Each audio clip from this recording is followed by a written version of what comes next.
గోరంత దీపం 4వ భాగం.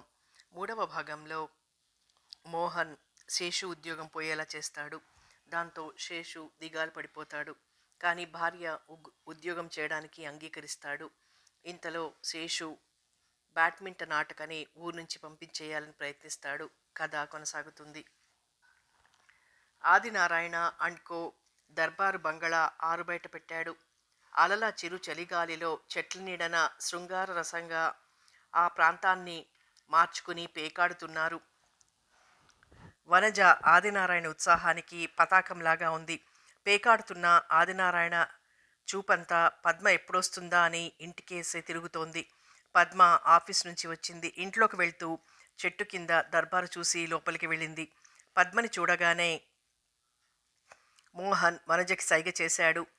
వంట కోసం కుంపటి అంటించిన పద్మ స్టవ్ మంటతో పాటు భగ్గుమన్నట్టు చల్ మోహన్ రంగా అని వినపడి ఉలిక్కిపడింది. బరి తెగించిన మోహన్ ప్రవర్తనకి గుండె భగ్గుమంది. ఆదినారాయణ శ్రీకృష్ణుడుగా, వందిమాగదులు గోపికలుగా, వనజ రాధగా రాసకేళి సాగిపోతుంది. పద్మ ఈ పాట విని ఏం చేస్తుంది అని ఆలోచిస్తున్నాడు మోహన్. నిన్న శేషు ఉన్నాడు. తను పాడిన బూతుపాటలు విన్నాడు. అర్థం కాక బుర్ర ఊపి వెళ్ళిపోయాడు. ఉదయమే ఊరెళ్ళాడు. ఆ అడ్డు కూడా లేదు. తనది ఇష్టారాజ్యం, భరతుని పట్టం. పద్మకి కోపం వస్తే అల్లరి చెయ్యాలి. పాట ఆపమని అందర్నీ పొమ్మనాలి. బంగళా ఓనర్ గారు విడిది చేసి ఉండటం వల్ల పొమ్మనే హక్కు పద్మకి లేదు. పైకి పొగరుగా ఉన్న ఈ దెబ్బతో లొంగినా లొంగొచ్చు. మోహన్ గాజు కిటికీలోంచి కనబడుతున్న పద్మని చూశాడు. బెదురుతున్న పద్మ కళ్ళు లేడీ కళ్ళల్లా కనపడి మోహన్ని రెచ్చగొట్టాయి. పద్మ గాజు కిటికీలోంచి తను కనబడకుండా దుప్పటి అడ్డం కట్టేసి బొమ్మ కనపడని టెలివిజన్ సెట్లా చేసేసరికి మోహన్ నిరుత్సాహపడ్డాడు. రెండో రోజు రాత్రికి దర్బారు గదిలోనే పెట్టాడు మోహన్. తలుపు చిల్లులోంచి పద్మని చూశాడు. కిందటి రోజు అల్లరికి బెదర్లేదు, పారిపోలేదు కాబట్టి బలాత్కారం చేసి అల్లరి పాలయ్యే కన్నా సున్నితంగా సుతారంగా రెచ్చగొట్టి లొంగదీసుకోవడం సజావైన పద్ధతి అనుకున్నాడు. వనజ పేకాట టేబుల్ మీద 3 ఐదులు తీసుకుంది. క్లబ్లో టేబుల్ బాక్స్ లాగా. ఆటకు 5 వేసుకో బాక్సు, మనిషికి 5 మరీ టూ మచ్. ఆదినారాయణ వనజతో బేరమాడాడు. మనిషిని 5 చేస్తున్నారు కదా, మనిషికి 5 ఎక్కువేం కాదు. క్లబ్బులో టేబుల్ బాక్స్ కట్టరా అంది వనజ. మోహన్ బాక్స్ మీద పద్యం కట్టాడు. పెరిగే ఇన్కమ్ ట్యాక్సు, పెరిగే సూపర్ బాక్సు లేనిది సెక్సు. ఓ కూనలమ్మ. ఆ కూని రాగం పద్మ చెవుల్లో అగ్ని ధారలా కురిసింది. పక్కగది రొద వినలేక చెవులు మూసేసుకుని పడుకుంది. 3వ రోజు రాత్రి పద్మ ఆఫీస్ నుంచి వచ్చి స్నానం చేసి చీర మార్చుకుంటోంది. మోహన్ గొంతు వినబడి పద్మ తెల్లబోయింది. ఈ జాతర ఎన్నాళ్ళు భరించాలో అని ఆలోచనలో పడింది. మరొక్క రోజు 4వ నాడు శేషగిరి వచ్చేస్తాడు. మరి భయం లేదనుకుని పద్మ ధైర్యం తెచ్చుకుంది. తెల్లటి చీరలో వెన్నెల్లా ఉన్న పద్మ మోహన్ కన్నులకి ఊర్వశిని ప్రత్యక్షం చేసింది. ఊర్వశికిని ఆమెకొక్కటే భేదమ్ము. ఒకతే లేదు, వేరొకతే ఉండి రాదు. మోహన్ పద్మతో తలుపు రాయబారం చేయదలిచి మెల్లగా మెత్తగా హృదయానికి హత్తుకునేలా మొదలుపెట్టాడు. తలుపు తలుపు పలకవే పలుకు. పద్మ కోపంగా గిన్నె నేలకేసి కొట్టడంలో వినపడింది. చిరాకొద్దు చిలక, చెప్పేది విను. చిలక్కి చెప్పినట్లు చెబుతున్నాను విను. నువ్వు కాకి ముక్కుకు దొండపండువి. నీ మొగుడు అసమర్థుడు. నిన్ను సుఖపెట్టలేడు, తను సుఖపడలేడు. అంచేత ఓ చిలక, పంజరం తలుపు బద్దలు కొట్టి బయటికి రా. వచ్చావో కార్లు, నాతో షికార్లు, నౌకర్లు, చాకర్లు. ఓహ్, సుఖపడ్డానికి 100 ఏళ్ళు చాలవు. ఇవన్నీ వద్దని మడికట్టుకుని కూర్చుంటావా? కష్టాలు కాకుల్లా వచ్చి పడతాయి, రాబందల్లా పీక్కు తింటాయి. నీ మొగుడికి బస్సు యాక్సిడెంట్ అవుతుంది. నీకు అమాంతం ఉద్యోగం పోతుంది. ఆవేశం తగదు. ఆలోచన మంచిది. రేపు సాయంత్రం దాకా టైం ఇస్తున్నాం. మోహన్ ఎంత బాగా చెప్పాడు అన్నట్లు అభినందిస్తున్నట్టు చూసి తనంతాను ఆశీర్వదించుకున్నాడు ఆదినారాయణ. వనజకి ఆదినారాయణ వరస నచ్చలేదు. అతని వీపు వెనుక చేరి, ఇంట్లో రంబలాంటి పెళ్ళాం, బయట మేనకలాంటి నేను, ఇంకా తలుపుని చూసి లొట్టలేస్తావేమిటయ్యా, ఆశకంతులేదా అంటూ అతని పెట్టుడు జుట్టు టపామని లాగేసింది. తలుపు రాయబారం రసానందంలో ఉన్న ఆదినారాయణ నాజుగ్గా విసుక్కున్నాడు. ఈ కాకిగోల మధ్య భోజనం ఎలాగో అయింది సహించదు. కనీసం నిద్రపోయినట్టు నటిస్తే గోల తగ్గి పీడ వదులుతుందనుకుంది పద్మ. లైటు తీసేసింది. తలుపు కన్నంలోంచి అవతలి గదిలో లైటు పడింది. చీకటిలో తమ ఏకాంతాన్ని కూడా మోహన్ చూసేవాడన్న ఆలోచన పద్మకి కంపరం కలిగించింది. తలుపు పక్కన నిలబడి అవతల ఎవరున్నారో ఏం చేస్తున్నారో చూడాలనుకుంది. తలుపు కన్నం దగ్గర కళ్ళు పెట్టింది. అవతల వైపు మోహన్ కన్ను భూతంలా కనబడి హడలిపోయి పక్కకు తప్పుకుంది. పద్మ సరాసరి పోపుల పెట్టెలున్న బల్ల దగ్గరికి వెళ్ళింది. చింతపండు చేతిలోకి తీసుకుంది. తలుపు దగ్గరికి వచ్చి కన్నం కనబడకుండా శుభ్రంగా మెత్తేసింది. పద్మ తలుపు తీసి స్వాగతం చెప్పడానికి వస్తుందేమో అని ఆశగా కన్నంలోంచి చూస్తున్న మోహన్ పెదాల మీద చింతపండు అన్నమాట పుల్లగా మెల్లగా నిరాశగా జారిపోయింది. శేషగిరి ట్రూప్ మేనేజర్ కోరిక మీద మరో మ్యాచ్ ఆడడానికి అంగీకరించాడు. ఆ పోటీ పద్మ పుట్టింటారి ఊళ్ళో. ఆట గొడవలో ఇంటికి తొందరగా వెళ్ళిపోవాలన్న ఆలోచనలో ఉన్న శేషగిరి అది అత్తారి ఊరని జ్ఞాపకమే లేదు. ఆట ముగిసింది. అన్ని చోట్లలాగే శేషగిరి ఆటకి ప్రత్యేకమైన అభినందనలు లభించాయి. బహుమతి అందుకుని తన జట్టుతో కలిసి విడిదికి బయలుదేరాడు. అప్పటి వరకు ఆట చూస్తూ అది కాగానే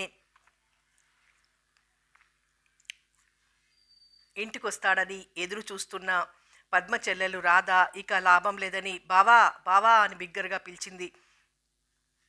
శేషు రాధను చూశాడు. పెళ్లినాటికి పరికిణీ జాకెట్తో ఉన్న పిల్ల కొత్త అందాలతో ఓణీ వేసుకుని కనబడేసరికి వెంటనే గుర్తుపట్టలేకపోయాడు.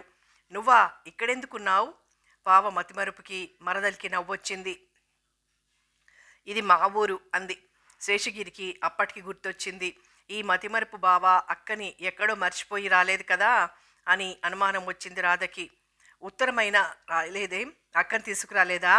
అనుకోకుండా వచ్చానమ్మా అన్నాడు శేషు. పద్మ లేకుండా వాళ్ళ ఊరు రావడం నేరమైనట్టు. రాధ శేషు చేతిలో కప్పు బ్యాటు అందుకుని తన పక్కనున్న స్నేహితురాళ్ళకేసి చూశారా మా బావ ఛాంపియన్ అన్నట్లు తలెగిరేసి పద ఇంటికి పద మాట్లాడకుండా రమ్మన్నట్టు ఆజ్ఞాపించింది.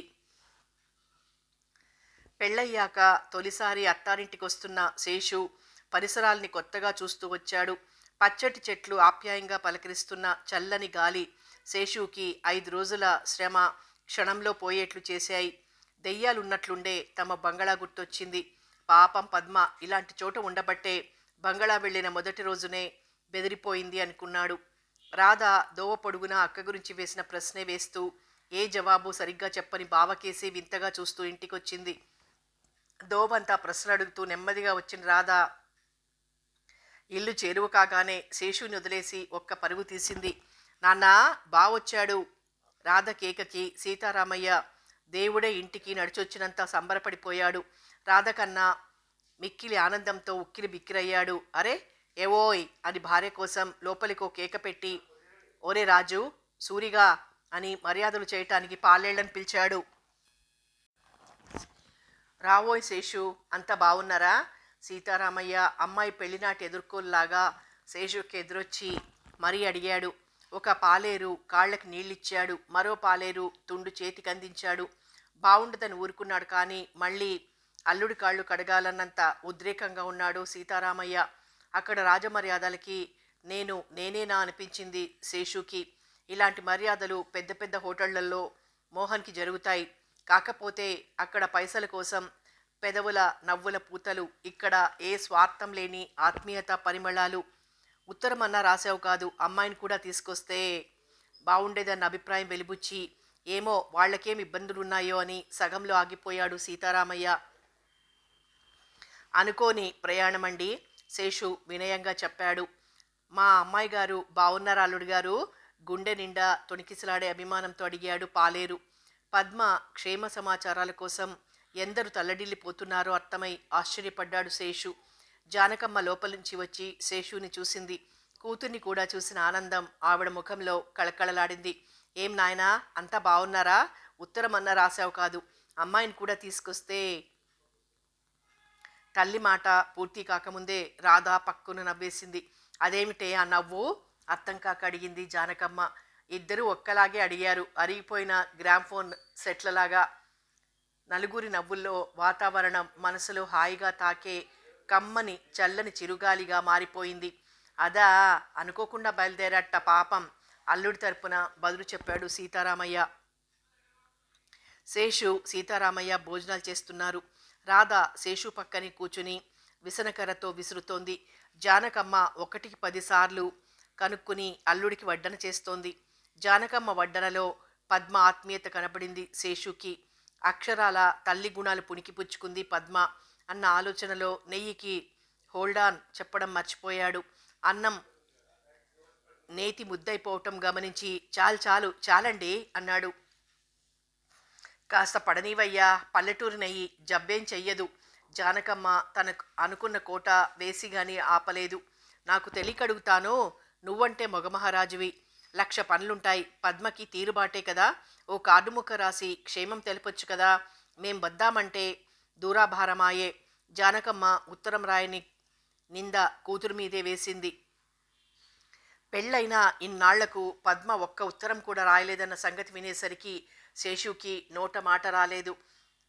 అంటే పద్మని అత్తగారు కట్నం కోసం రాచి రంపాన పెట్టడం, మామగారు కట్నం ఇవ్వలేదని అబద్ధమాడటం అవేవీ రాయలేదు. తండ్రితో పోట్లాడి తను వేరే కాపురం పెట్టిన విషయం కూడా వీళ్ళకి తెలియదు.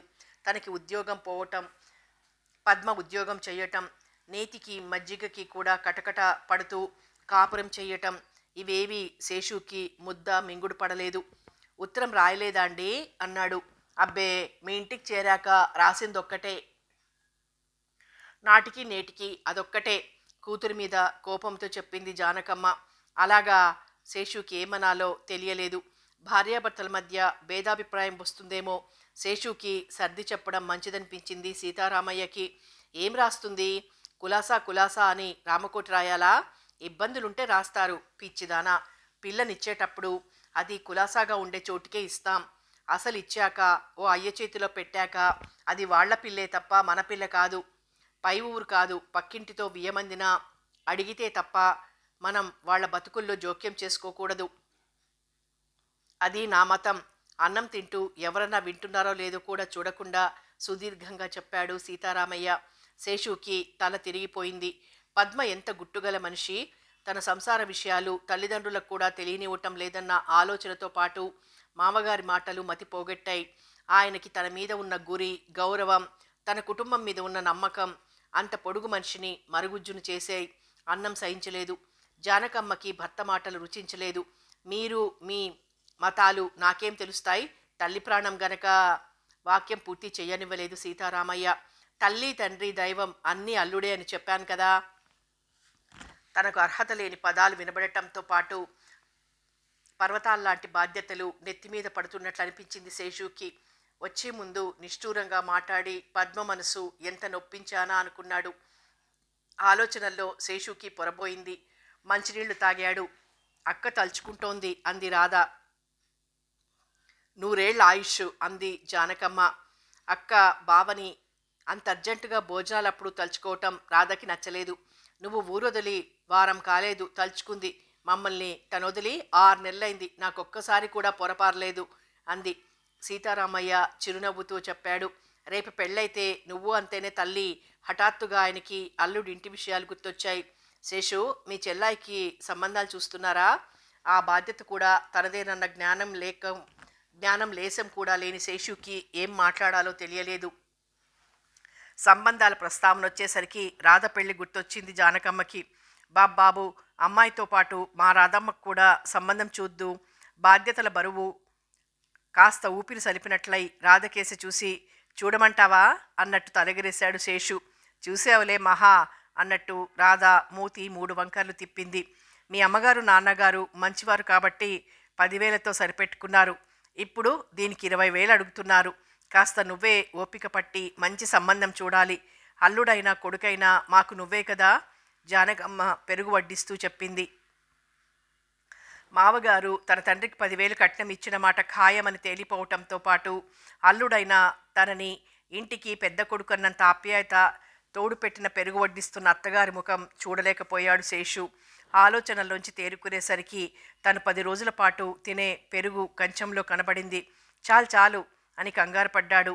అల్లుడి మాట వినిపించుకోదలుచుకోలేదు అత్తగారు. మంచివాడివే, మీగడ పెరుగు, నీలాంటి ఆటగాళ్ళు ఇంతకింత తిన్నా ఇట్టే అరిగిపోతుంది. మా పద్మకెంతో ఇష్టం. మీగడంటే ప్రాణం పెడుతుంది. అసలు ఇంకొకళ్ళకి మిగిలినిచ్చేదే కాదు. పద్మ ఈ పాటికి నీళ్ల మజ్జిగ పోసుకుని తింటూ ఉంటుంది. పాపమని జాలేసి పద్మ బదులు కూడా తనే తినాలనుకున్నాడు శేషు. శేషుకి అందమైన పర్ణశాలలా ఉన్న గదిలో పడక ఏర్పాటు చేశారు. పూలతోట మధ్య ఉన్న ఆ కుటీరం శేషుకి బంగళా బాగు చేసి నాట్యభంగిమలో నిలిచిన పద్మలాగా స్వాగతం చెప్పింది. గది అందంగా అలంకరణతో చూడముచ్చటగా ఉంది. అల్మరాల్లో పుస్తకాలు, టేబుల్ మీద సీసాలతో చేసిన సీతారాముల మందిరం ప్రతీదీ కళ్ళని కాసేపు కట్టిపడేస్తున్నాయి. గోడ మీద పద్మ ఫోటో బ్యాడ్మింటన్ బ్యాటు పట్టుకుని ఉంది. కనబడి శేషు నవ్వుకున్నాడు. వెనక్కి తిరిగి మరో ఫోటో చూశాడు. అది పద్మ BA డిగ్రీ తీసుకున్నప్పుడు కాన్వొకేషన్ డ్రెస్తో తీయించుకున్న ఫోటో. శేషు నిర్ఘాంతపోయాడు. SLC గెలిచావా అని అడిగితే అంతే అంది. మరి BA అని చెప్పలేదేం? శేషుకి అర్థం కాలేదు. రాధ మరచెంబు నీళ్లతో లోపలికి వస్తూనే బెంగగా అడిగింది, బావా రేపొద్దునే వెళ్ళిపోతున్నావా? పద్మ విషయం అంతుపట్టిన ఆలోచనల్లోంచి తేరుకొని శేషు ఊ కొట్టాడు. మరి నన్ను కూడా తీసుకెళ్ళవు? అక్కని చూడాలనుంది. మాట వరుసకు అడుగుతోంది మరదల పిల్ల అన్నట్లు నవ్వి పుస్తకాలు చూడసాగాడు శేషు. నిజం అయితే నాన్నకి ఇలా చెప్పొద్దు. నీ అంతటి నువ్వే పిలిచినట్టు చెప్పాలి. ఏం? అలాగేనమ్మా, కానీ మేం ఉన్న ఇల్లు బావుండదు. పైనెల్లో ఇల్లు మారాక తమ బ్యాడ్మింటన్ కోర్టంతా ఉందని అభినందించబోయిన ఇల్లు ఎంత దరిద్రంగా ఉందో అత్తారిల్లు చూశాక అర్థమైంది శేషుకి. ఇది మీ నాన్నగారి ఆఫీసు కదా? అనుమానాలు తీర్చుకోవటానికి అడిగాడు. ఇది అసలు మా అక్క గది, ఇప్పుడు నాది. ఇవన్నీ మా అక్క స్వయంగా కుట్టింది, గొప్పగా చెప్పింది రాధ. శేషు గది నలుమూలలా తేరిపారా చూశాడు. అంటే ఈ బొమ్మలు, పూసలు, కర్టెన్లు అన్నీ అక్క చేసినవే. చూసుకో మా అక్క అంటే ఏమిటో అన్నట్లు అంది రాధ. ఈ పుస్తకాలు అన్నీ మా అక్కవే. శేషుకి పద్మ నిజంగా BA చదివిందేమో అనిపించింది. మీ అక్క ఎందాకా చదివిందేమిటి? BA. ఇదేం ఫోటో? చూసా అన్నాడు శేషు నిర్జీవంగా. నీకు తెలీదా? చెప్పలేదా మా అక్క? చెప్పదులే, తన గురించి ఏం చెప్పుకోదు. నిజమే, చెప్పుకునేదైతే SLC కాదు BA అని ఆనాడే చెప్పేది. పద్మలో తన ఊహకి అందని ఔన్నత్యం ఉందనిపించింది శేషుకి. ఫోటో ఆల్బమ్ చూసావా? రాధ అల్మరా మీద ఉన్న ఆల్బమ్ తీసి చూపించింది. పద్మ బ్యాడ్మింటన్ ఆటలో బహుమతి గెలిచిన ఫోటో కనబడింది శేషుకి. బ్యాడ్మింటన్ ఛాంపియన్ మా అక్క. నీ అంత కాదనుకో. 12 కప్పులు, 2 మెడల్స్ గెలిచింది. నువ్వు? గుర్తులేదమ్మా అన్నాడు శేషు నవ్వుతూ. ఆల్బమ్ చూడసాగాడు. ఇదెవరిల్లు అన్నాడు. అక్కడ ఓ ఇంటి మోడల్ కనపడి. మీదే? మాదా? ఇంకా నయం అన్నట్టు నవ్వాడు. రాధ ఆ ఇల్లు వాళ్ళదెలా అయిందో వివరించసాగింది. అంటే మా అక్కకి పెళ్ళయ్యాక ఇలాంటి మంచి ఇల్లుంటుందని ఎవరో జాతకం చెప్పారు. ఇల్లు కట్టించుకుంటే గదులన్నీ ఇలా ఉండాలన్నమాట. చుట్టూ తోట. శేషు రాధ మాటలు వినటం మానేశాడు. మోహన్ లాంటి వాడు కూడా అలాంటి ఇంట్లో ఉండటం ఊహించుకోలేదు. తనెంత ఇంటికన్నా ఆల్బమ్ చూడటం మంచిదని మళ్ళీ ఆల్బమ్ తిరిగేశాడు. మోహన్ కన్నా అందమైన 25 ఏళ్ల కుర్రాడి ఫోటో కనబడింది. ఈయనెవరు? మా రాజు బావ, డాక్టర్, అమెరికాలో ఉన్నాడు. ఆ మాట విని శేషుకి అనిపించింది, పద్మకి ఇండియాలో ఉన్న డాక్టర్ మోహన్ గొప్పదనం తను చెప్పటం ఎంత అజ్ఞానమో అని. అసలు ఇతనికే ముందస్తుగా మా అక్కనిచ్చి చెయ్యాలనుకున్నారు అంది రాధ రాజుబావ చరిత్ర మొదలెడుతూ.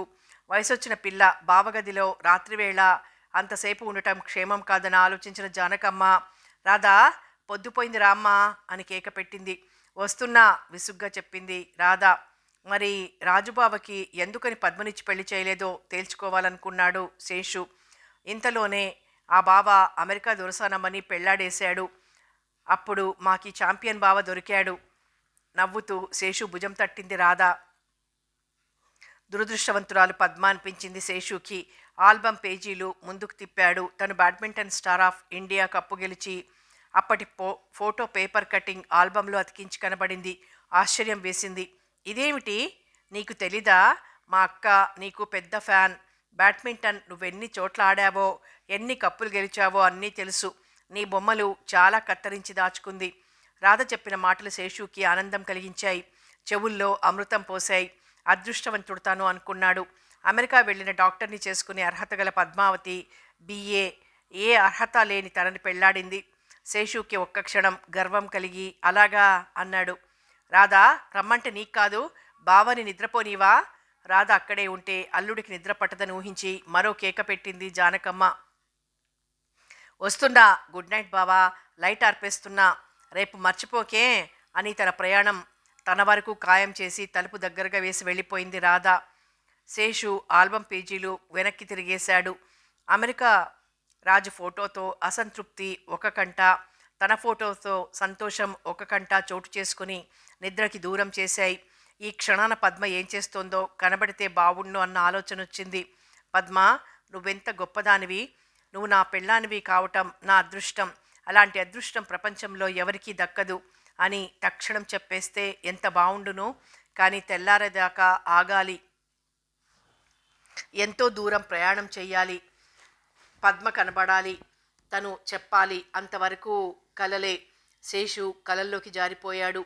కలల అలల్లోంచి సూర్యకిరణాలు నిద్రలేపాయి. శేషు ప్రయాణానికి సిద్ధమయ్యాడు. తలదువ్వుకుంటూ పద్మ కాన్వొకేషన్ ఫోటో చూశాడు. పద్మ జాతకం ప్రకారం ఉండాల్సిన ఇల్లు చూశాడు. పద్మ మాటలు గుర్తొచ్చి దిగులేసింది. ఆల్బం చూశాడు. అందులో తన ఫోటో కనబడి దిగులుపోయి ఆనందం కలిగింది. ఈల వేసి శేషు తన అదృష్టాన్ని అంగీకరించాడు. శేషు కుటీరంలోంచి బయటికి నడిచాడు. పందిరిలా ఉన్న తోట సీతారామయ్య, జానకమ్మ నిలబడి ఉన్నారు. జానకమ్మ కొత్త బట్టలున్న పళ్ళెం పట్టుకునుంది. సీతారామయ్య అల్లుడికి బట్టలు పెట్టడానికి పళ్ళెంలోంచి పంచే కండువా తీశాడు. అరే, ఇవన్నీ ఎందుకండి? శేషు ఆశ్చర్యపోతూ వద్దన్నాడు. సీతారామయ్య శేషుని కుర్చీలో కూర్చోబెట్టాడు. నువ్వు అలా అంటావని తెలుసు. అదేమిటి, అలకపాన్పం మీదే నువ్వు వద్దన్నావు. నీలాంటి మంచి అల్లుడికి ఎంత ఇచ్చినా సంతోషమే. శేషు తప్పనిసరి కాదనలేక తీసుకున్నాడు. జానకమ్మ 3 చీరలు పంచెల చాపు చూపించింది. ఈ చీరలు 3 ముందు మీ చెల్లాయికి చూపించు, నచ్చింది తీసుకుని తర్వాత అమ్మగారికి, ఆఖరిది మా అమ్మాయికి, ఈ పంచెల చాపు మా అన్నగారికి అన్నీ చూపించి, రాధా బావ పెట్టె తెరిచి అందులో సర్దమ్మా అని రాధకు అందించింది. పాలేరు అల్యూమినియం డబ్బాలు 2 తెచ్చిపెట్టడంతో అవేమిటన్నట్లు చూశాడు శేషు. అమ్మాయికి మినపసున్నంటే ఇష్టం, ఆవకాయోటి, ఆవకాయ అదే కలపాలి, వాళ్ళ నాన్నే తినాలి. జానకమ్మ కూతుర్ని తలుచుకుంది. నేను అంతేనండి, ఎర్రగా కలుపుతుంది, చూస్తూనే కళ్ళంట నీళ్ళొస్తాయి అన్నాడు శేషు. పద్మతో పాటు గడిపిన కొన్ని క్షణాలు తలుచుకుంటూ, నీకు ఆవకాయ ముద్దలు కలిపి పెడుతుందటోయ్ అని గుండె నిండుగా నవ్వారు సీతారామయ్య గారు. టైం అయింది, మరి వెళ్ళొస్తానండి అన్నాడు శేషు రిస్ట్ వాచి చూసుకుంటూ. శేషు అత్తమామ పాదాలకు నమస్కరించాడు. సుపుత్ర ప్రాప్తిరస్తు అని దీవించారు కాబోయే అమ్మమ్మ, తాతగారు.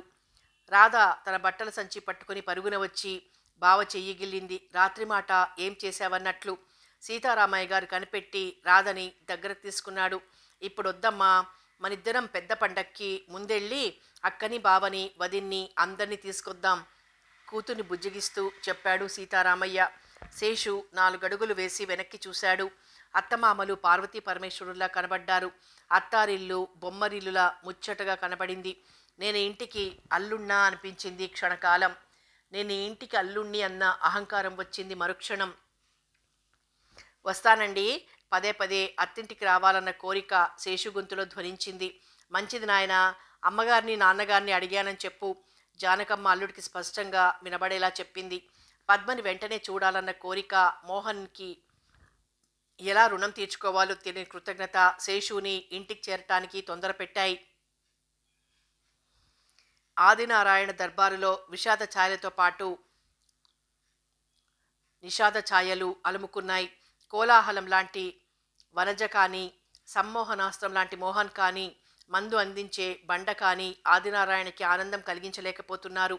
పండు మావిడి లాంటి పద్మ పంచనే ఉన్న జీవితం ఎండమావిగానే ఉండిపోతోంది. ఆదినారాయణ పద్మనామపారాయణ చేస్తూ రామరాజులా హీటెక్కిపోయి ఉన్నాడు.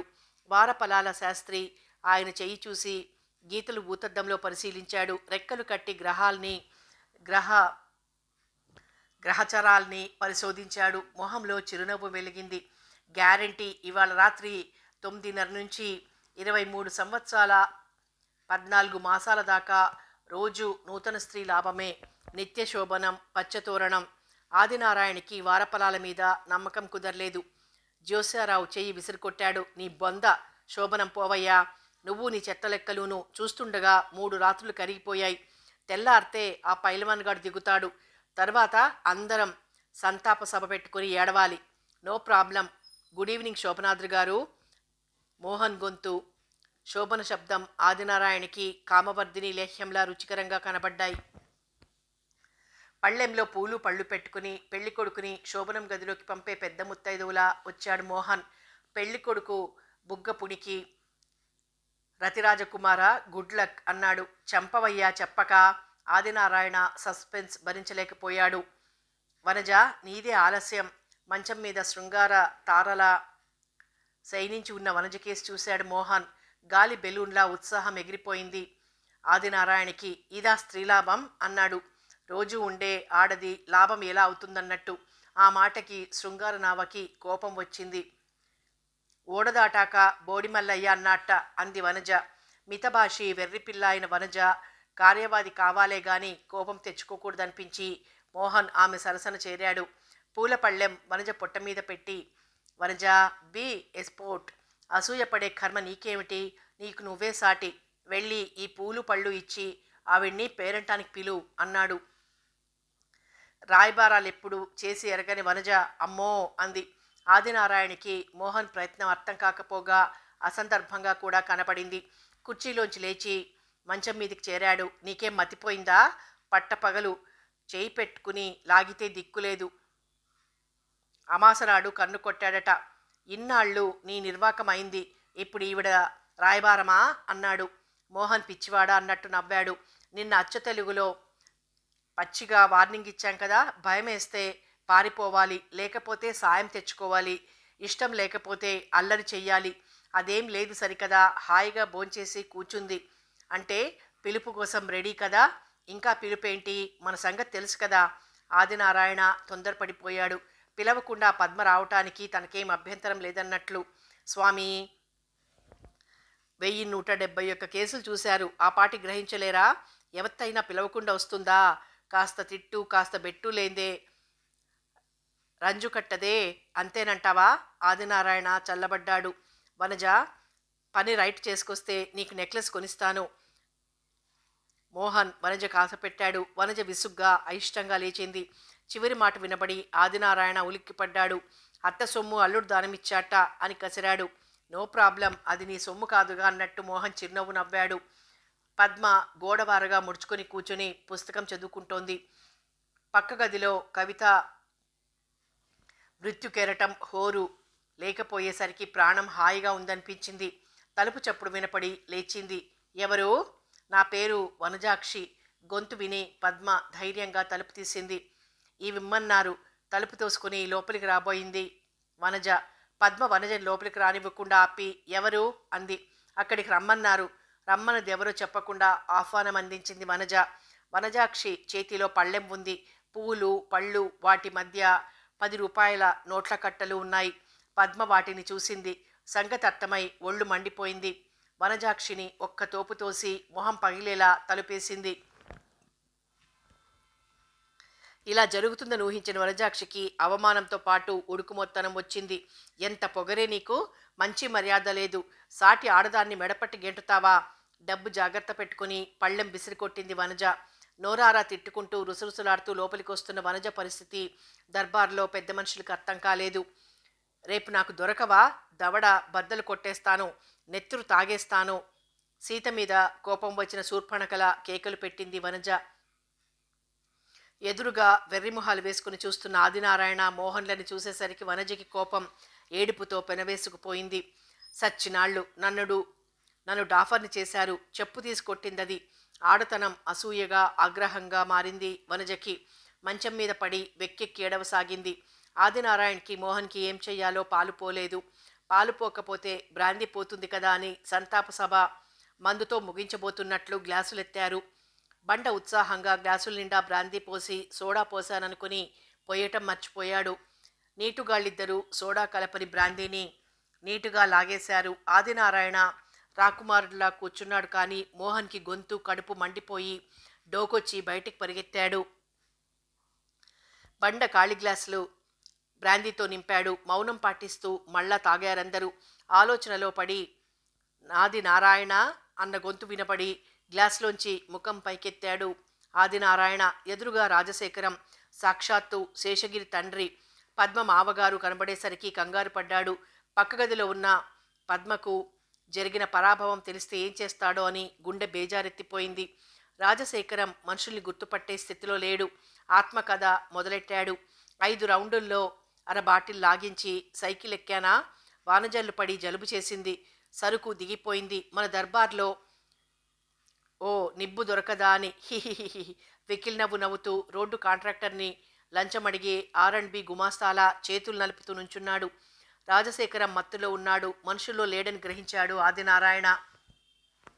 మరో 2 రౌండ్లు తాగించి వనజ తరపున వనజ సరసర పడుకోబెడితే పద్మని చూసినా ఏం చేసినా ఎవరికీ చెప్పే స్థితిలో లేడని దురాలోచన చేసి బండకేసి చూసి రాజశేఖరానికి మందు పొయ్యమన్నాడు. బండ మందు పోసి గ్లాస్ అందించాడు. సోడా కొట్టి పొయ్యబోతుంటే తప్పు, బ్రాందీకి అన్యాయం చేయకూడదన్నట్లు చూసి రాజశేఖరం లాగించాడు. అడగ్గానే మర్యాదగా మందు పోశారు గాని ఎవరూ మాట్లాడేలా కనబడకపోయేసరికి రాజశేఖరానికి అనుమానం వచ్చింది. ఏంటి డిఫికల్టీ? అందరికీ అప్పుడే తిమ్మిరెక్కిందా, లేకపోతే హీట్ ఎక్కి తిట్టుకుంటున్నారా? వారపలాల మాస్టారు తన లెక్కలు తప్పైపోయి కేసు ఎదురు తిరగటం వల్ల దిగులుగా ఉన్నాడు. తప్పు చేసిన వాడిలా రాజశేఖరానికి సంగతి చెప్పాడు.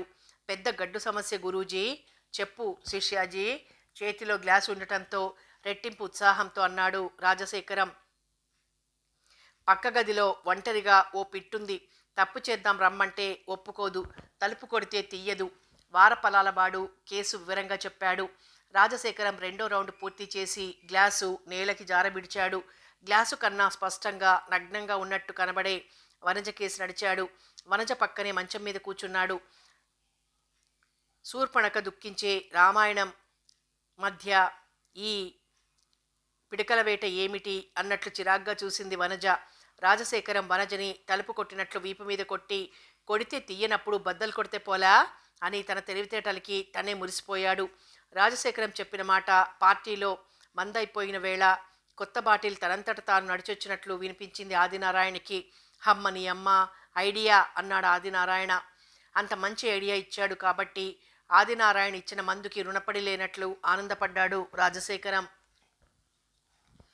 ఆదినారాయణ, అప్పారావు బండ తలుపు దగ్గరికి వెళ్ళి కొట్టడం మొదలుపెట్టారు. పద్మ తలుపు పగలగొడుతున్న చప్పుడు విని గుండె గుబేలుమని లేచింది. ఈ కంటికి కనబడిన వస్తువు, చేతికి దొరికిన శాల్తీ తీసుకొచ్చి తలుపుకి అడ్డం పెట్టసాగింది. బండ తాగుడెక్కువై తలుపు బాదటం మానేసి గోడను పగలగొట్టడానికి ప్రయత్నిస్తున్నాడు. నేల మీద పాకితే చాలు ఆ చప్పుడికి పాత బంగళా కూలిపోదా అన్నట్లు అప్పారావు చూస్తున్నాడు. అది నారాయణ ఒక్కడే సర్వశక్తులు ఉపయోగించి తలుపు బద్దలు కొట్టే ఉత్సాహంలో ఉన్నాడు. పద్మ బీరువాలు, కుర్చీలు, పోపు సామాను ఉన్న బల్లలు అన్నీ తలుపు కడ్డం పెట్టింది. మోహన్ తాగిందంతా కక్కుకోవటం పూర్తి చేసి లోపలికొచ్చాడు. తాగింది బయటికి పోయింది కానీ మత్తు ఏమాత్రం వదలకపోవడంతో లోపల ఎవరు ఏం చేస్తోంది తెలియక కనబడక తను కూడా తలుపు కొట్టే కార్యక్రమంలో నిమగ్నమయ్యాడు. రాజశేఖరం చేతికి దొరికిన గ్లాస్లో ఉన్న బ్రాందీ ఖాళీ చేస్తూ మ్యూజిక్ డైరెక్టర్ లాగా తలుపు కొట్టే వాళ్ళకి సైగలతో సూచనలు ఇస్తున్నాడు. ఆదినారాయణ గొర్రె పొట్టెల్లాగా 4 అడుగులు వెనక్కి వెళ్ళి తలుపుని సర్వాంగాలతో బద్దలు కొట్టాలని ప్రయత్నిస్తున్నాడు. పద్మకి ఏడుపు, బాధ, కోపం అన్నీ కలిపి ముంచుకొని ఉప్పెన్లా వస్తున్నాయి. అయినా తలుపు ఆపే ప్రయత్నం మానలేదు. ఆదినారాయణ, మోహన్ కుర్చీలు, టీపాయిలు అన్నీ ఉపయోగించి తలుపులు బద్దలు కొట్టారు. తలుపు భళ్ళున తెరుచుకుంది. ఎదురుగా పద్మ కనబడేసరికి ఆదినారాయణ ఉత్సాహం అంతులేకుండా పెరిగిపోయింది. పద్మ తన ప్రయత్నం విఫలమయ్యేసరికి చేసేదేం లేక గోడమూల పక్కకు నిలబడిపోయింది. కొట్టు కొట్టు కొట్టు అంటున్న రాజశేఖరం గోడమూల నక్కి నిలబడిన పద్మ కనబడి ఆగిపోయాడు. అతనికి సర్వాంగాలు మొద్దుబారిపోయాయి. మనసు బండబారింది. గుండె ఆగిపోయింది. అలా చూస్తూ ఏం చెయ్యాలో తెలియక మతిపోయి నిలబడిపోయాడు. పద్మ రాజశేఖరాన్ని చూసింది. మావగారు దగ్గరుండి ఇంతటి అత్యాచారం చేయించారా అనిపించింది. మీదికి ఉరుకుతున్న పులుల నుంచి తప్పించుకోవడానికి పరుగు పెట్టింది. వాకిలి తలుపు మూసి అడ్డంగా బల్లలాగి బంగళా బయటికి పరిగెత్తింది. ముందు గది తలుపు మూసివేయడంతో మోహన్ అండ్కో వెనక్కి పరిగెత్తుకొచ్చారు. ఆగండి ఆగండి, మీకు దండం పెడతా అంటూ చేతులు అడ్డం పెడుతున్న రాజశేఖరం కనబడ్డాడు. అతని మాటని అతన్ని పట్టించుకోకుండా రాజశేఖరాన్ని కింద పడేసి కాళ్లతో తొక్కేస్తూ మోహన్ అండ్కో బయటికి పరిగెత్తారు. రాజశేఖరం స్పృహ తప్పి పడిపోయాడు. పద్మ వాచ్మెన్ నన్ను అరుస్తూ అవుట్ హౌస్ కేసి పరిగెత్తింది. ఎవ్వరూ బదులు పలకలేదు. ఆదినారాయణ, అప్పారావు కింద పడిపోయారు. మోహన్ దగ్గరికి వచ్చేయటంతో పద్మ కంగారు పడింది. పరిగెత్తబోయింది. చెట్టు కొమ్మలో చీర చెంగి ఇరుక్కుంది. అది తీసుకునే ప్రయత్నం చేస్తున్నప్పుడు మోహన్ పద్మ కాళ్ళు గట్టిగా పట్టుకున్నాడు. పద్మ మోహన్ని తంతు చెంగు చించేసి ముందుకు పరిగెత్తింది. దూరంగా పాలముకునే ఆడవాళ్లు కనబడి పద్మకి ధైర్యం వచ్చింది. వేగంగా వచ్చి వాళ్ల కాళ్ల దగ్గర పడిపోయింది. పాలవాళ్లు పద్మని చూశారు. పరిగెత్తుతూ వెంటాడుతున్న మోహన్ బండా కనబడ్డారు. 10 మంది తలో రాయి చేతికి తీసుకుని వాళ్ల మీదికి విసిరారు. మోహన్ బండ రాళ్లవానికి తట్టుకోలేక వెనుదిరిగారు. పద్మ కుమిలి కుమిలి ఏడుస్తూ ఉండడంతో పాలమ్మి ఆమె భుజం మీద చేయి వేసి ఓదార్పుగా అంది. భయం లేదమ్మా, పారిపోయారెదవలు. పద్మకి ధైర్యం వచ్చింది. చీకటి చినుకులు ఆగిపోయి వెలుగురేఖలు తొంగి చూస్తూ ఉండడంతో మరి భయం లేదనుకుంది పద్మ. సూర్యనారాయణుడు నులివెచ్చని కిరణాలతో లోకాన్ని మేలుకొలిపాడు. మహాలక్ష్మి ఇంటి ముంగట మహాలక్ష్మిలాగే కూర్చుని ఉంది. పాలవాళ్ళు పాలు, పెరుగు, వెన్న, నెయ్యి అమ్మకానికి పట్టుకెళ్ళటానికి వచ్చే వేళవటం వల్ల పాలేరుతో వేటికవి విడివిడిగా పెట్టిస్తోంది. ఆవు పాలు 6 గేదె పాలు పాలేరు ముంతలు సర్దుతున్నాడు. ఏమిట్రా, మరీ 25 నుంచి 18కి దిగింది కదా, పొదుగు పాలు దూడలు తాగుతున్నాయా? నువ్వు కూడా మహాలక్ష్మి బైండ్ బుక్లో లెక్క రాస్తూ అడిగింది. మీ తోడమ్మగారు మీ అంటారుడుగా మాకు మిగులుతాయా పాలు అన్నట్లు అమ్మగారికే తోడు పెట్టాడు పాలేరు. చి సచ్చినాడా అంది అమ్మగారు. మహాలక్ష్మి ఇంటి గేటు బయట పాలవాళ్ళు తట్టలు నెత్తికెత్తుకుని నిలబడ్డారు. చిరిగిన చీరతో మట్టి కొట్టుకుపోయిన ఒంటితో వాళ్ల మధ్య పద్మ దీనంగా ఉంది.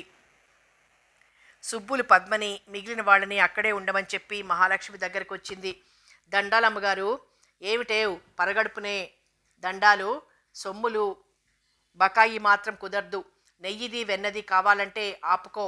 పాలు పెరుగులది మాత్రం అణా పైసలతో దండాలకి అరువు దొరకదని నిక్కచ్చిగా చెప్పింది మహాలక్ష్మి. మొత్తం కట్టెత్తగాని నేను అడిగేది ఈ రేయి. సుబ్బులు మహాలక్ష్మికి దగ్గరగా కూర్చుని ఎంకన్నా కసింత అలాగెళ్ళు అంది. ఓ సోస్, నాకు తెలియని కథలేంటి? వెంకన్న వెళ్ళదలుచుకోలేదు. వెళ్ళరా, మహాలక్ష్మి గద్దించింది. పాల్లో నేనేం నీళ్లు గలపన్లే, ఏం కలిపినా అమ్మగారే సాక్ష్యం. వెంకన్న కొరకొరా చూస్తూ వెళ్ళాడు. అమ్మా, పెద్ద ఆపదొచ్చింది. సుబ్బులు ఆ మాట చెప్పగానే మహాలక్ష్మి గేటు కేసి చూసింది.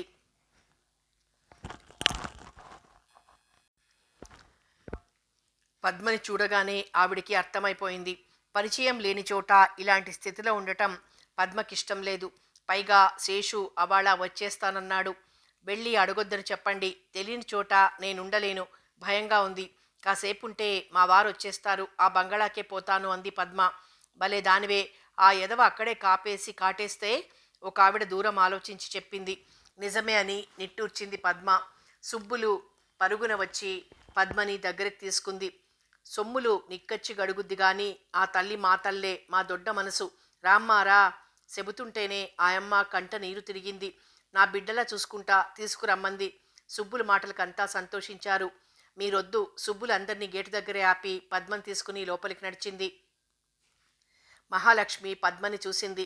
బెదురు చూపులతో కనిపించింది. కళ్ళు ఎర్రగా ఉన్నాయి. జుట్టు చిందర వందరగా ఉంది. మహాలక్ష్మికి గుండె నీరైంది. ఆ స్థితిలో పరువు గల ఓ ఆడకూతుని చూసేసరికి రామ్మా రా, నీకేం భయం లేదు, లోపలికి రా, కాసేపు పడుకో, నేను పద్మ తన కథ చెప్పబోయింది. అబ్బా! అన్నీ ఆనక చెబుదువు గాని కళ్ళు చింత నిప్పుల్లా ఉన్నాయి. కాసేపు పడుకో. వెంకన్న, ఓ గ్లాస్‌తో వేడి పాలు పట్రా. త్వరగా పదమ్మా. సొంత కూతురులాగా పద్మ భుజం మీద ఆప్యాయంగా చెయ్యి వేసింది మహాలక్ష్మి. ఆ చల్లని చేతి స్పర్శకు పద్మ గుండె కుదుట పడింది. బారెడు పొద్దెక్కిన పార్టీ గదిలో పడిపోయిన రాజశేఖరం నిద్రలేవలేదు. గది నిండా పగిలిన గ్లాసులు, సీసాలు, చిరుతిళ్ళు, కుర్చీలు చిందరవందరగా చీదరగా పడున్నాయి. ఎండ ఎండ పొడ మీద పడి తలుపు పడిపోయిన చప్పుడు వినపడి రాజశేఖరం ఉలిక్కిపడి లేచాడు. చుట్టూ కలియ చూశాడు. ఎక్కడుంది అర్థం కాలేదు. తలుపు పడిపోయి గోడ మూలగా కోడలు పద్మ నక్కి ఉండటం గుర్తొచ్చింది. మెల్లిగా లేచాడు. పద్మ కనబడిన గదిలోకొచ్చాడు. తలుపు రాకుండా పద్మ అడ్డం పెట్టిన బీరువాలు, కుర్చీలు, బల్లలు అడ్డదిడ్డంగా పడున్నాయి. కోడలి మీద రాత్రి జరిగిన అత్యాచారం గుర్తొచ్చింది. అది తనే చేయించాననుకుందా? తనని చూసిందా అసలు? రాజశేఖరం ఆలోచన అక్కడే ఆగిపోయి మెదడు మొద్దుబారిపోయింది. మతి శృతి తప్పింది. గుండె లయ తప్పింది. రాజశేఖరం పిచ్చివాడయ్యాడు. చూసిందా? నన్ను చూసిందా? కంటతడి పెడుతూ గొణుక్కున్నాడు. రెండు చేతులతో తల పట్టుకుని కూలబడిపోయాడు. ఉదయం 10 దాటింది. మోహన్ కారు డ్రైవ్ చేస్తున్నాడు. రాత్రి నిద్రలేని కారణాన కళ్ళు ఎర్రగా ఉన్నాయి. పాలవాళ్లు కొట్టిన దెబ్బలకి బట్టలు మట్టి కొట్టుకుపోయాయి. పక్కనున్న ఆదినారాయణ అవతారం కూడా అలాగే ఉంది. ఇల్లు 10 గజాల దూరం ఉందనంగా మోహన్ కారు ఆపాడు. స్త్రీలాభం స్త్రీలాభం అని వారపాలలోడు చెప్పాడు. ఇలా బెడిసి కొడుతుందని వార్నింగ్ అయినా ఇచ్చాడు కాడు. ఆదినారాయణ గొణుక్కుంటున్నట్లన్నాడు. చంద్రుడు ఏ తార ఇంట్లోనో కాస్త లేట్ చేసుంటాడు. వారపలాల దుష్ఫలితానికి కారణం చెప్పాడు మోహన్. ఆదినారాయణ ఇంటివైపు చూశాడు. 2 మగపిల్లలు 3 ఆడపిల్లలు వాకిట్లో కనబడ్డారు. తన అవతారం చూసుకున్నాడు. కిళ్ళీ ఉమ్ములతో బురద చిందిన బట్టలతో తనకే అసహ్యంగా కనబడ్డాడు. అమ్మో, పిల్లలంతా ఇక్కడే ఉన్నారయ్యా, దిగులు పడ్డాడు ఆదినారాయణ. పిల్లల గురించి తండ్రి భయపడటం బావుంది. సబాష్. మోహన్కి నవ్వొచ్చింది. చీకటుండగానే కొంప చేరే అలవాటు కదా, ఇంత పొద్దెక్కి రావటం ఇవాళే, పైగా ఈ అవతారంతో. ఏమిటి నాన్న అంటే ఏం చెప్పాలి? నా కారు రిపేర్ అని చెప్పండి. నమ్మకపోతే don't worry, no problem. Mohan వెనక సీట్లో ఉన్న సితారా, సినీరామ, సినీ హెరాల్డ్, జ్యోతి చిత్ర చేత్తో అందుకొని ఆదినారాయణకిచ్చాడు. పాలేరుకో పనివాడుకో సైగ చేసి ఇవి పిల్లల మధ్య విత్తనాలు చల్లినట్లు చల్లమనండి. 5 సెకండ్లాగి దర్జాగా ఇంటికెళ్ళొచ్చు. No problem. మోహన్ తారక మంత్రోపదేశం చేశాడు. ఆదినారాయణ దిగగానే కారు వెనక్కి తిప్పాడు. ఆదినారాయణ చెట్టు వెనకాల నక్కి ఓ బెడ్డ విసిరి పాలేరు వెంకన్నను పిలిచాడు. వెంకన్న చూశాడు. పత్రికలు అందించి పిల్లల మధ్య విశ్రమని సైగ చేశాడు. వెంకన్న పత్రికలు పిల్లల మధ్య పడేశాడు. బాంబు పేలినంత సంచలనం కలిగింది. పిల్లలు 5గురు గుంపుగా పత్రికల కోసం ఎగబడ్డారు. ఆదినారాయణ మోహన్ రంగా అనుకుంటూ దర్జాగా లోపలికి నడిచాడు. తులసికోట దగ్గర భార్య మహాలక్ష్మి కనబడి అదిరిపడ్డాడు. నడక జోరు తగ్గించి దగ్గరకెళ్ళి తప్పు చేసినట్లు చేతులు కట్టుకొని నించున్నాడు. ఇదేమన్నా బావుందా? అంది మహాలక్ష్మి గద్దిస్తూ. నీకేమన్నా బుద్ధుందా? అన్నాడు ఆదినారాయణ అంతకన్నా గద్దిస్తూ. మహాలక్ష్మి తెల్లబోయింది. అర్ధరాత్రి కల్లా కొంప చేరేవారు ఇంత పొద్దెక్కాక రావటం, ఇంకా ఇంత బరి తెగించేశారన్నమాట. అనవే, నువ్విలా నిలదీసి అడుగుతావని తెలుసు. నువ్వేమిటే, నేనే నీ పెళ్ళన్నైనా అడుగుతాను. లోపల గదిలో చాప మీద పడుకున్న పద్మ ఆదినారాయణ గొంతు విని అదిరిపడి లేచింది. కిటికీ తలుపు ఓరగా తెరిచి చూసింది. సాక్షాత్తు ఆదినారాయణే. గుండె గుబేలుమంది. పులిబోన్లోకి నడిచి వచ్చిన లేడీలా అయింది తన పని అనుకుంది. ఆదినారాయణ ఆలస్యానికి కారణాలు చదువుతున్నాడు. దీనికి కారణాలు వేరు. కారు చెడిపోతే 10 కంపెనీలని, 2 హోటళ్లని, పాలు పెరుగు వ్యాపారాన్ని ఒంటి చేత్తో నడుపుతున్న మహాలక్ష్మికి ఆదినారాయణ చెప్పే కథలు కంటతా వచ్చు. అవునవును, తెల్లవార్లు చీకట్లో రిపేరు చేస్తూ కూర్చున్నారు పాపం. ఆ కిళ్ళీ బొమ్ములు, కుంకుమ ముద్దర్లు అన్నీ కారు తాలూకువే. ఆవిడ దూరానికి కొట్టే ఆ కంపంతా పెట్రోల్ కాబోలు. మహాలక్ష్మి సారావాసం తట్టుకోలేక ముక్కు మూసుకుంది. అది సరే, పిల్లలు వింటారు. ఆదినారాయణ బతిమాలే ధోరణిలో దండం పెడుతున్నట్లన్నాడు. పద్మకి ఆదినారాయణ బతుకు అర్థమైపోయింది. భార్య ముందు నోరెత్తలేని పిల్లి అని తెలిసిపోయింది. మహాలక్ష్మి నీడన తనకేం భయం లేదని తేలిపోయింది. ధైర్యం తెచ్చుకుని కిటికీ తలుపు మూసి మహాలక్ష్మి మాటలు వినసాగింది. నీకా బుద్ధే ఉంటే ఇంత బరితెగించి బజారుకెక్కవు. నువ్వేరొచ్చులో ఏడిస్తే నాకేం, నా కర్మ అని సరిపెట్టుకుంటాను. నాన్న రాత్రి ఇంట్లో లేడా అని పిల్లల్ని అడిగితే మాత్రం బావిలో దూకి చస్తాను. ఇదిగో చస్తే నా ఆస్తి నీకొస్తుందనుకోకు. రేపు నేను పిల్లలందరి పేర ఆస్తి రాసి పారేశాను. నీకు మనోవర్తి 200. ఆదినారాయణకి దిగులేసింది. మహాలక్ష్మి చెప్పిందంతా జరిగినట్టే గాబరా పట్టుకుంది. నీకిది ధనం కాదే, నేను నీకు దేవుడిలాంటి వాడినే. నా కోసం అక్కడ పూజలు చేస్తూ నన్నే హింస పెట్టడం న్యాయం కాదే. తల పగిలిపోతోంది. కాఫీ ఇప్పించవే. ఆదినారాయణ ఇంట్లోనే తిష్టవేసి తనను ఏడిపించిన దానికి 10 ఏడిపించుకుని తినొచ్చనుకుంది పద్మ. చిరునవ్వు నవ్వుకుంది. ఇంకెప్పుడు ఇలా చెయ్యనని అబద్ధం చెప్పండి. మహాలక్ష్మి ఆ మాట అనగానే నెత్తిమీద చేయి పెట్టుకొని ఒట్టు అన్నాడు ఆదినారాయణ. మహాలక్ష్మి పకపక నవ్వింది. అబద్ధం చెబుతానని ఒట్టా? ఆదినారాయణ కంగారు పడ్డాడు. నిజం చెబుతానని ఒట్టు. మహాలక్ష్మి చేతిలో చెయ్యి వెయ్యబోయాడు. నన్ను తాకొద్దు. మహాలక్ష్మి దూరంగా జరిగింది. మడ గండం తప్పిందన్న సంతోషంతో సరసం మూడ్లోకి వచ్చాడు. కాదు శుభ్రత, పదండి కాఫీ తెస్తా. ఈలోగా కాస్త మొహం కడుక్కోండి. మహాలక్ష్మి ఇంట్లోకి వెళ్ళింది. ఆదినారాయణ టీవీగా షోక్గా ఈల వేసుకుంటూ లోపలికి వెళ్ళబోయాడు. పద్మ కిటికీ తలుపు తెరిచి ఆదినారాయణ వంక సూటిగా ఘాటుగా చూసింది. ఈల వణికింది ఆ చూపుకి. తల తిరిగింది పద్మ కనబడేసరికి. తన సంగతి, రాత్రి చేసిన పాపకార్య ప్రయత్నం భార్యకి చెప్పిందో లేదో తేలలేదు. చెబితే మహాలక్ష్మి పాటికి చీపురు కట్ట పట్టుకునేది. అంచేత చెప్పనట్టే గుడ్డిలో మెల్ల తీరిగ్గా మోహన్ని సంప్రదించి పద్మని బయటికి ఎంటించవచ్చు. ఆదినారాయణ తనకి తాను ధైర్యం చెప్పుకొని వరండాలో కూర్చుండిపోయాడు. కథ కొనసాగుతుంది.